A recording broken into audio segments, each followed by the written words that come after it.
Hey everybody, welcome back to Nothing Fancy Acres. It's been a little while since we've done a longer video, and our friends that we were recently on vacation with were kind of on us about it, so we're gonna do one. Today, just doing some snowstorm prep. Central PA, we're braced for like the storm of like the decade or something. I don't know. We're supposed to get a bunch of white stuff, somewhere between 0 and 100 inches. So part of that is I have to take the weight that I have for the back of the tractor and put it on the back of the tractor. And I also brought the egg basket along. Chickens are out hopping and bopping around. The horses are somewhere. Oh, there's one. And yeah, beyond that, we're just gonna do some evening stuff and continue to show you guys around and hang out. So before we start the tractor up and get it moved around, I've got to come over here and I got to take the drawbar off.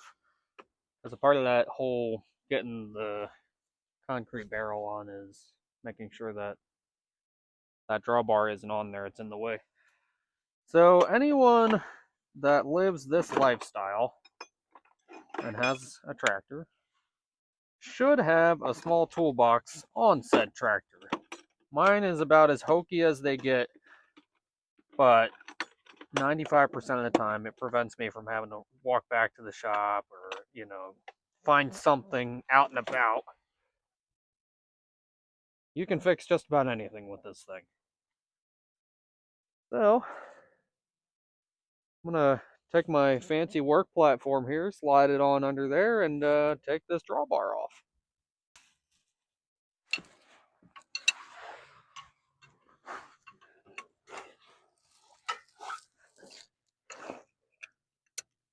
So some of you might be wondering, where have you been? We've been kind of quiet with the videos and stuff. We've just been kind of hanging dormant. It's wintertime. There really isn't much for us to do outside. Not that there isn't always something to do, but, we've just been enjoying the winter. Amanda and I just got back from Phoenix, actually. Thank you very much for our friends that had us. Stuart, Ian, Josh, you guys are all awesome. Oh, there's the pin. That just holds the drawbar in. It's just a bolt, of which I cannot find. Oh, there it is. And that pin. I'll just slide that bar forward. So anyway, besides vacation and work and getting other projects squared away and planned, and we have a lot of stuff coming up this summer. So for one, we reached out to some pole barn builders, and so we do plan on building a larger, more I guess more suitable pole barn, not replacing the shed row, just more so the idea of whoa of having more versatility. So it'd be nice to get all the equipment out of the weather, and just have somewhere to work. I've always been in love with the idea of having a lift, and so that's coming down the line probably early summer. And then we have another major project coming up, but we're kind of keeping that one on the DL. So anyway, let's go hook this thing up.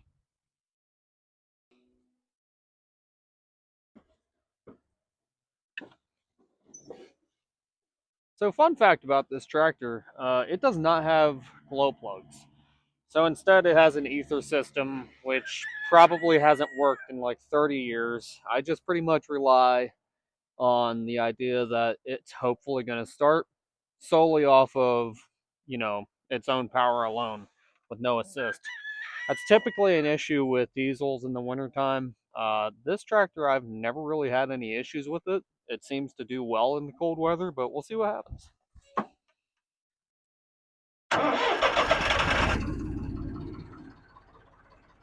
Just like that. Well, I got the tractor around, but wouldn't you know, I forgot to take the drawbar out, and I also forgot to take out the 2-point, well, I guess drawbar as well. So we're gonna do that.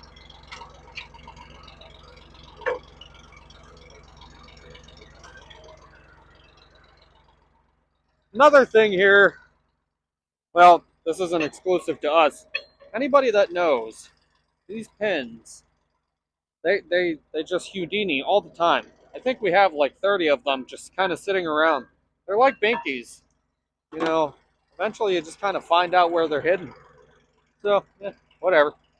We just have a bunch of clevises hanging around.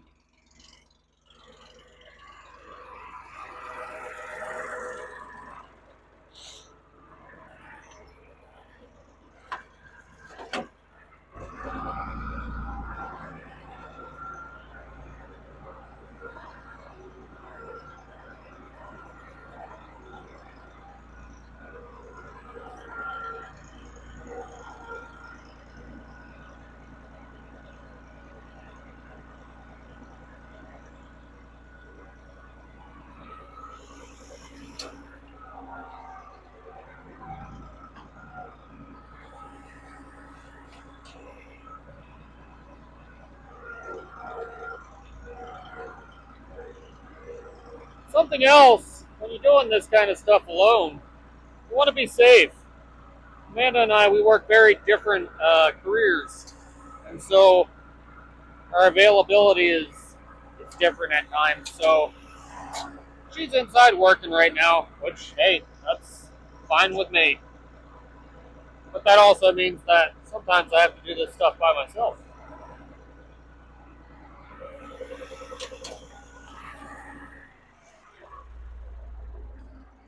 So with the 2-point, you just kind of eyeball it, figure out where it needs to be.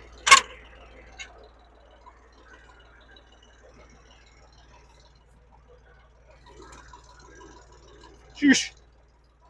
Sometimes you're using what you got. There we go.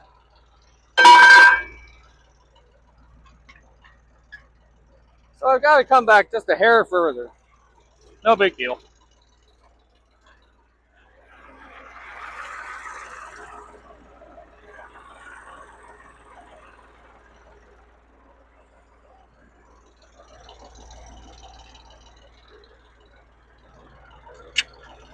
Wouldn't you know? Releasing the emergency brake is exactly what the doctor ordered. Once you got one in, it makes doing the other one a lot easier. At this point, this one will essentially act as a pivot point. It's just a matter of figuring out, in this case, the tractor has to come back just a little bit more. I'm about half an inch off.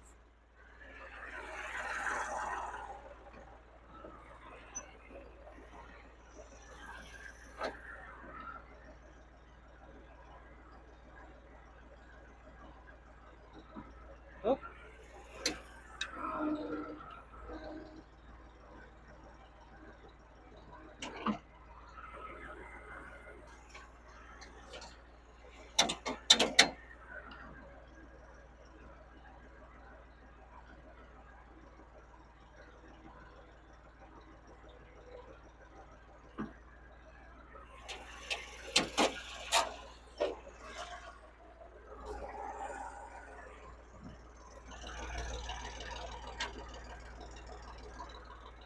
Again, use what you got.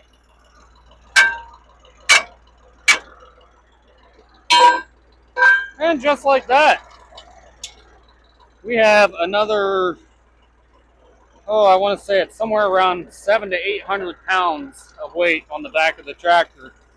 So since I don't have chains for this thing, not ones that fit anyway, this will make my life a lot easier when I'm moving the snow around. That's pretty much all I've got for tractor content right now. We're just going to move on to the afternoon chores. So now that we're good to go with the tractor, like I said, we're just going to take up the evening chores, do some stalls, say hi to the ladies, and eventually Amanda will join us. Eventually. I think she's doing her nails right now. Something half-ass farmer princess does. Well, hello. What's up, girls and gentlemen?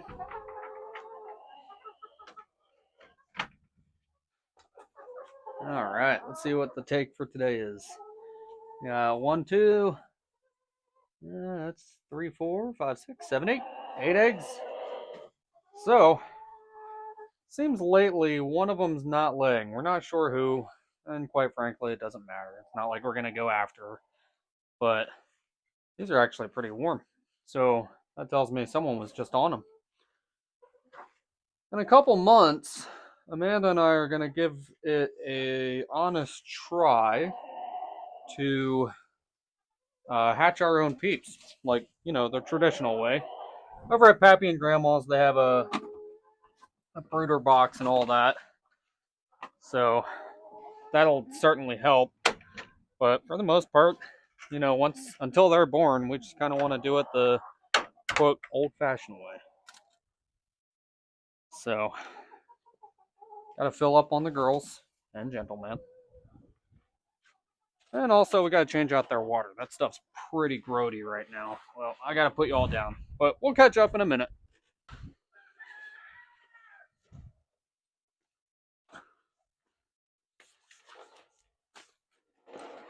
So, like I said, we're changing out their water, and one thing we found that is super helpful for us is one of these 10-foot hoses.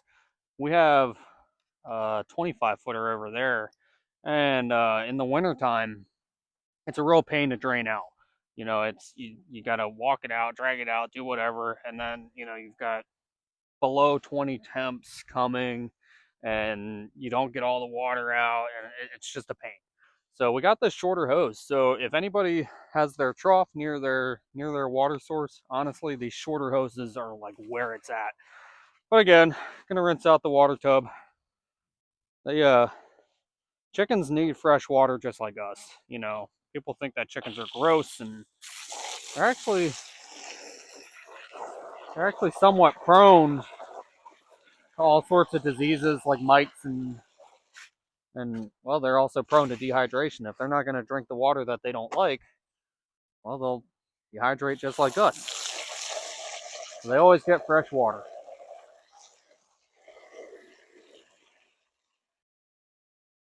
There's Zip and there's Cora.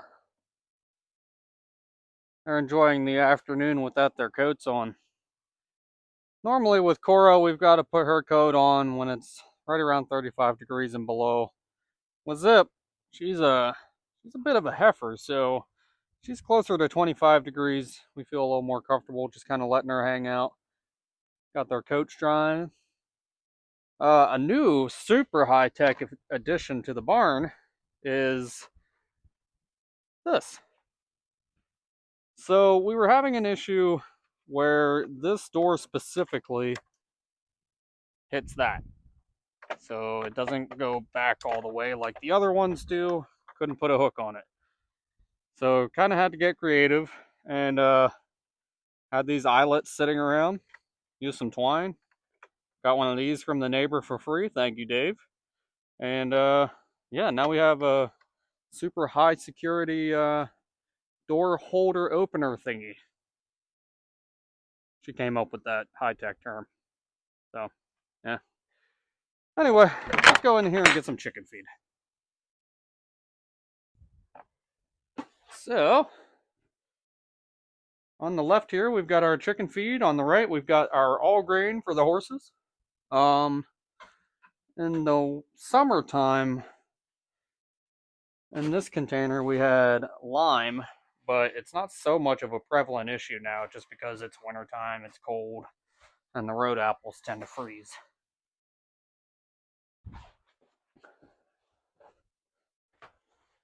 By the way, in case you're wondering, road apples refer to horse poop. There's one right there.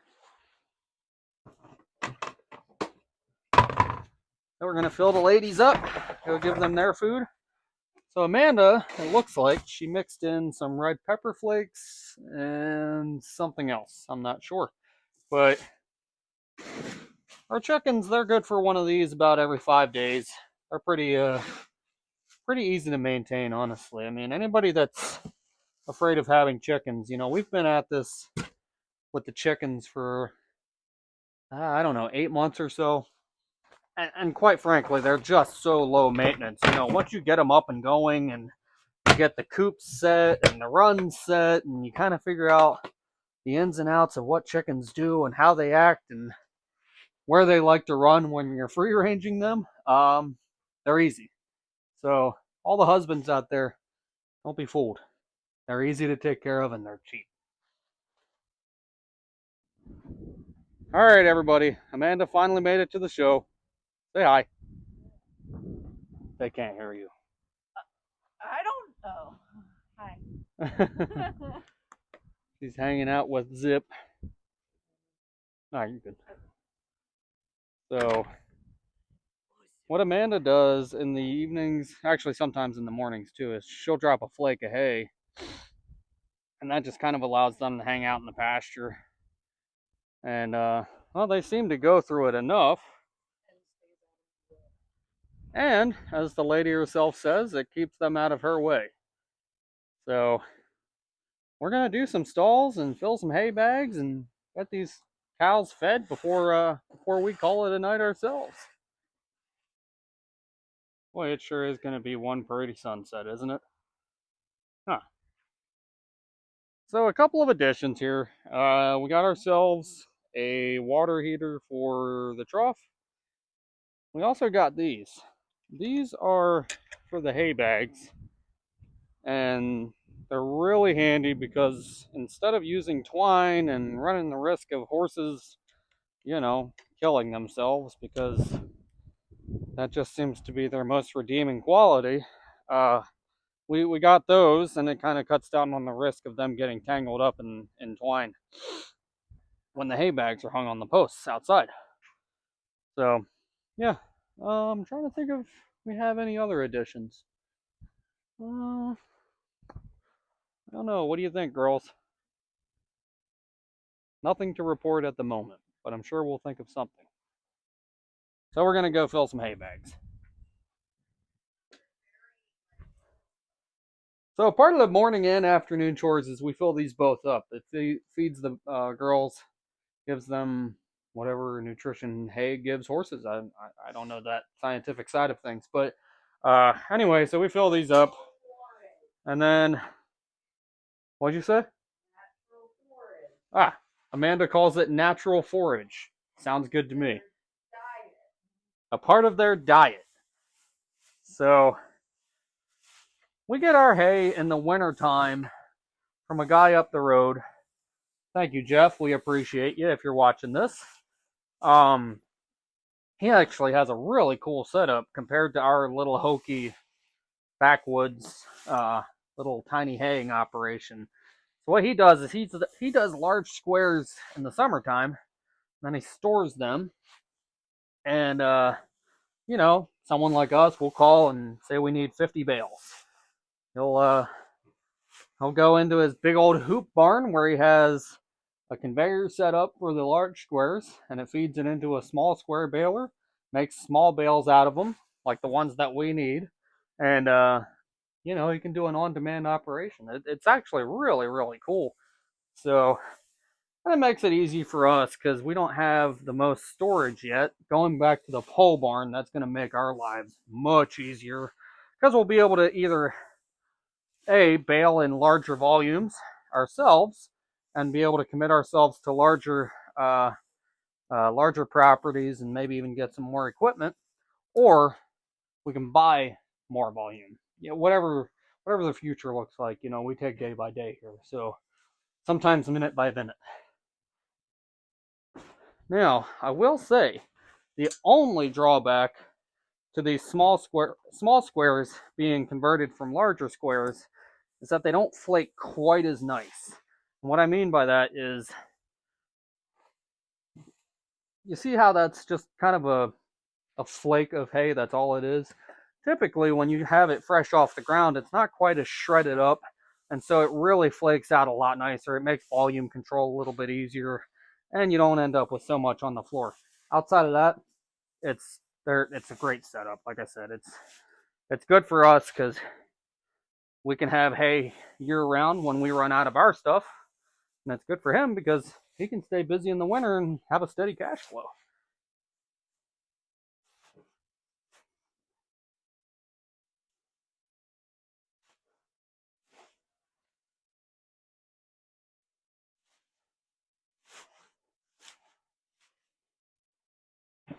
That's that.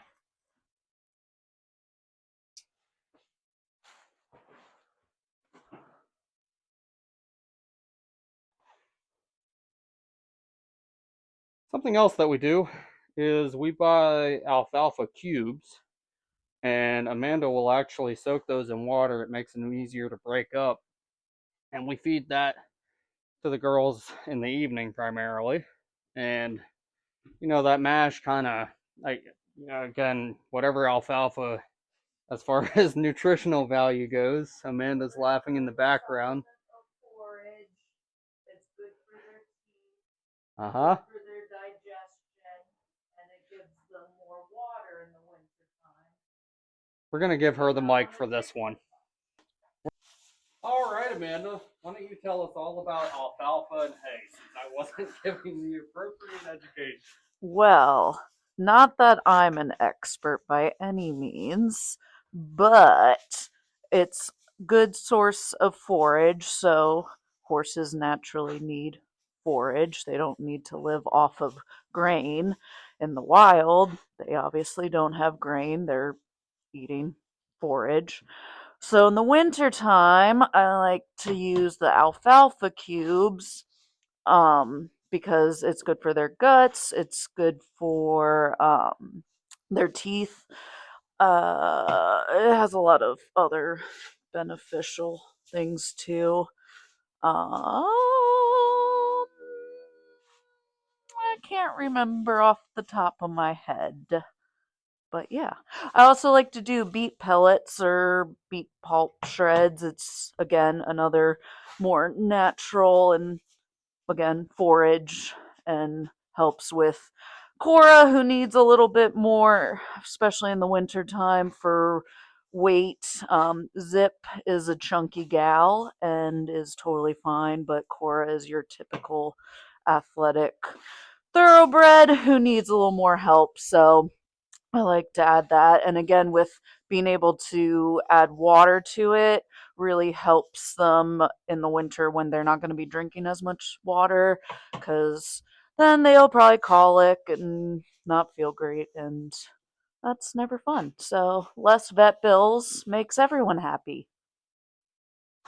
So now that we got a quick education on what the feed and hay does for the horses, because I don't have those answers, let's move on over to cleaning out this stall real quick. This is where all those hay bits that I was talking about end up. And, excuse me, talk a little bit more about this pole barn that's coming. So we're thinking a 30 by 32, maybe a little bit bigger, definitely not smaller. Um, and we want to be able to have a slide that leads out into the barnyard here.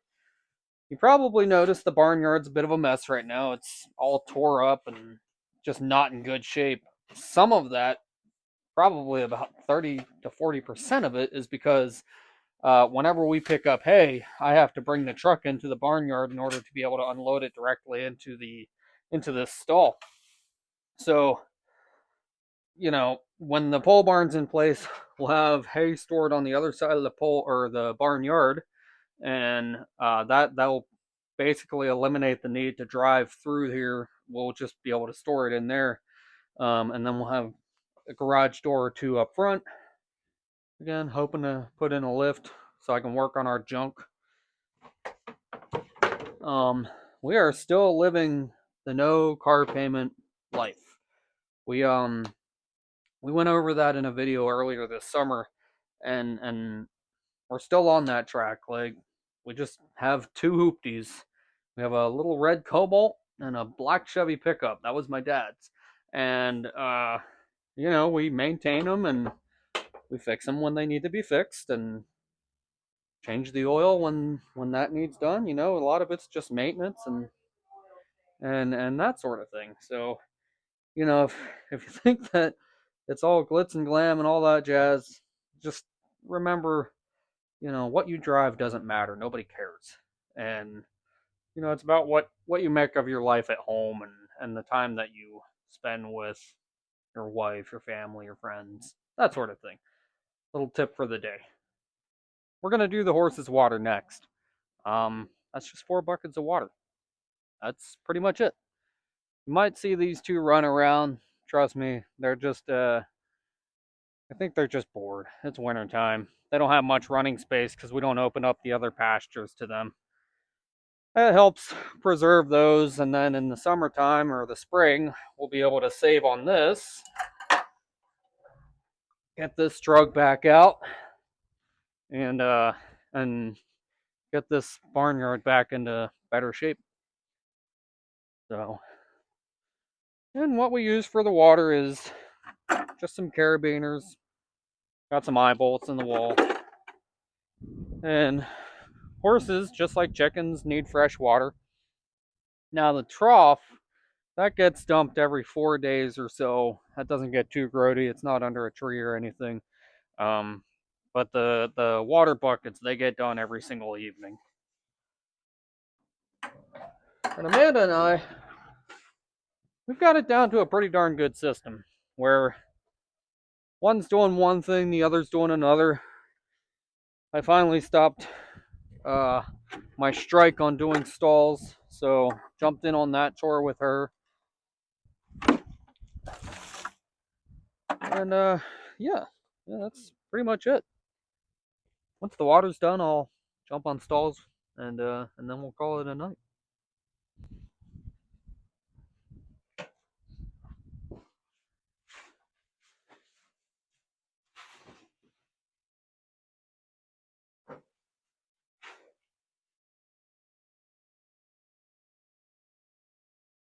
What do you like to listen to while you're doing stalls? Podcast. She likes to listen to podcasts. All right. And I can't listen to it right now. It's a travesty. Oh, it's a travesty. Not being able to listen to her podcast. Well, fun thing about us is we've been pretty intentional lately about just putting the phones down. Ironically, a phone's recording this, I know, but that's a different story. This was agreed upon. So anyway, and we've actually dialed it back on like listening to music around the house and being on our phones all the time, being more intentional about our screen time because it's for a healthy marriage. I mean, I don't know, I think it's helped us substantially. Not that we were ever hurting or anything, just, you get into a groove, you kind of get into a rhythm, and then you find yourselves just not paying maybe quite as much attention to each other as you think you should. So then you just talk to each other and realize, oh crap, I haven't talked to my wife in a little while. So, so yeah, that's another tidbit for the day. You find yourselves just not talking to your partner maybe as much as you should. Put the phone down. That's good. It's healthy. You get to talk about things. You get to talk about your life. And even after 5 years, well, in 2 days it'll be 5 years since Amanda and I met each other. And in 5 years, I mean, we continue to learn things about each other every single day. The further in you get, the grosser it gets, but you still learn. So we're gonna do the stalls. We're gonna do that in peace, and then we'll circle back, give the girls their feed and their hay, and call it a night. Oh, and we're gonna brush the horses too. Alrighty, so Zipper's getting brushed out. She needs it bad. She is covered in mud. So is the other one. We're gonna let Amanda handle the chestnut because she does not like getting brushed. So anyway, yeah. So like I said, Zip's super easy to brush. She likes it. It gives us a little time together. This horse is really special to me. You know, went through some pretty tough times last year when Dad passed away, and One thing I really look forward to more than anything else is, or was, excuse me, going out to where we had her at the time and spending time with Amanda and Zip and some of the other horses that were out at that place. Now we have our own home, our own means of being able to keep the girls here, and it's been a lot of hard work. I mean, obviously 95% of it you're not going to see it in a video on YouTube. You know, this isn't easy to maintain, but we love every second of it. And well, Zipper Girl here, she's one of the reasons that we just keep plugging away at it. Hi, baby girl. How you doing? Oh. Mama says it's feeding time. That's your wrong stall. And this is something that we run into almost daily. They go into the wrong stall. So what Amanda has to do, or myself, if I happen to be feeding them, you kind of loop around and, what are you doing, Zip? Goodness grief, you're crazy. And then once you loop around, you draw her back out, and then they're able to figure out, oh, I'm not in the right place. So, yeah, we got that part figured out. And Zip always has a funny food face. Come here. Oh, look at all that schmutz.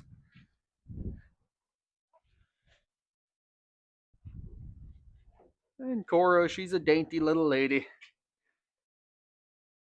Oh. And for anybody that thinks that these horses are starving, just take a look in that bucket right there. She eats a lot.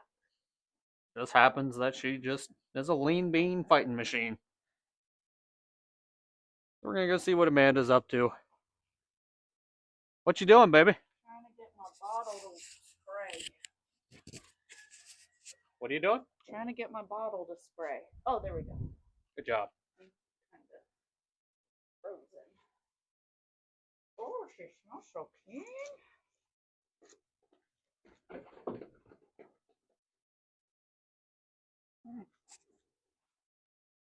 So horses, they have all kinds of conditioners and brushes, different style brushes, all kinds of tools and things to groom them. And then on the other side of it, well, I should say on the downside, with their feet, we'll pick their feet from time to time, but then we also have the farrier out. What? How often do we have him out? I think he's 8 weeks. Something like that. So every 8 weeks or so, we have the farrier out. So what you doing now, baby? Brushing out her mane. Or her tail. I don't know. Well, you're doing a heck of a job either way. Thank you. Yep, so you gotta get the knots out of their tail, otherwise they end up looking like a reggae man. And yeah, you know, sometimes in the wintertime it can be a little tough to groom them because you don't want to use water on them. You know, they run the risk of hypothermia and all that jazz. So, you know, it's just a matter of brushing them frequently, staying on top of that stuff, making sure that you get dirt and grime out of crevices like Amanda's doing right now. I don't know if we'll show that part, but you get the idea. Alrighty, everybody. So, to recap, we fed the chickens, gave them fresh water, fed the horses, gave them fresh water, gave them 2 bags full of hay.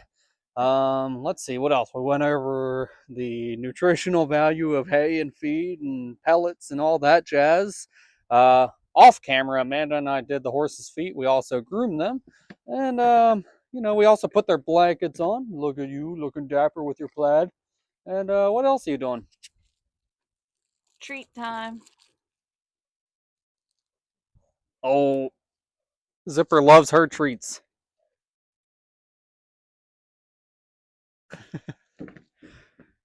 So we have 2 choices of treats here. We use sugar cubes, and then we also use what are they, the icebreaker mints, or whatever you call them. Lifesavers. That's what we use. Trying to think of what else we did. Oh, we cleaned out their stalls. I have to run some poop buckets yet, but y'all don't need to see that. Uh, I don't know. I think that's about it. We got the tractor hooked up. We did some talking. Um, yeah. Hey, thank you all so much for joining us this evening. We hope you had a good time watching this video, and we hope you have a great evening. You got anything else, baby? Nope. Alrighty. Thanks for joining us.